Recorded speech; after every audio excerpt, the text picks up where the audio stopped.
ইয়াত কি কাৰ্যসূচী লৈছে? হয়, নমস্কাৰ। আমাৰ সমগ্ৰ অসম ৰাজ্যক প্ৰথমতে আমাৰ কাৰ্বি নিকান কিমি কাটালো নামেৰ পৰা আমি সমগ্ৰ অসমবাসীক আমি শুভেচ্ছা আৰু নমস্কাৰ জনালোঁ। হয়, আমি বৃহৎ এলেকা আমাৰ ইয়াত আমলেটৰ পৰা আৰম্ভ কৰি আৰনাম টেপলংলৈকে ইয়াতে এই বৃহৎ এলেকাৰ ৰাইজ মিলি আমি নিকান কিমি উদযাপন কৰিবলৈ লৈছোঁ। ইয়াত আমাৰ প্ৰতিযোগিতা হ'ব, আমাৰ ট্ৰেডিশ্যনেল আমাৰ কাৰ্বি ৰীতি নীতি কিছুমান ৰিলেটেড প্ৰতিযোগিতা আছে ইয়াতে। আমাৰ খেলৰ ভিতৰত আপোনাৰ হাম্বি কাপাঠু, খেলং কাপাৰ টিং, কেং ডং ডাং কে ডং।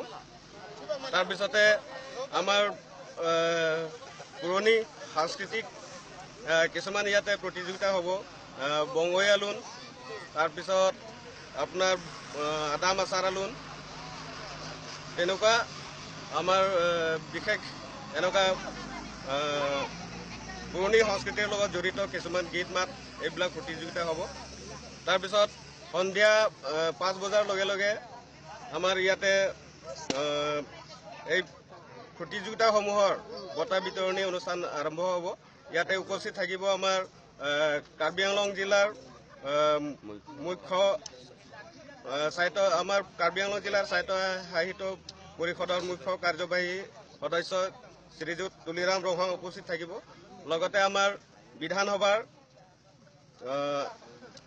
সদস্য শ্ৰীযুত মানসিং ৰংপি উপস্থিত থাকিব এই বঁটা বিতৰণী অনুষ্ঠানত। আৰু আমাৰ লোকেল MEC পৱন কুমাৰ আৰু আমৰেং MEC ৰীনা তেৰাংপি ইয়াতে উপস্থিত থাকিব। আৰু সন্ধিয়া 5 বজাৰ লগে লগে আমাৰ কাৰ্বি নিকান কিমি উদযাপনৰ আমি